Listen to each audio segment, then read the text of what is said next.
Welcome to our tutorial on using Eazybe on integrating WhatsApp Web with Webhook. Let's get started.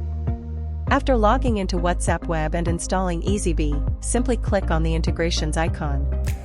From there select Connect to Webhooks to be directed to your workspace platform where you can manage your webhooks effortlessly. Once there, you can input your webhook URL, which will be triggered whenever you send or receive a message on WhatsApp.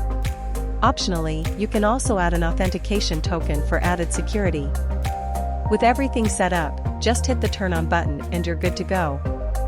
Now back on WhatsApp. Whenever you send or receive a message like test, for instance, your webhook will be called.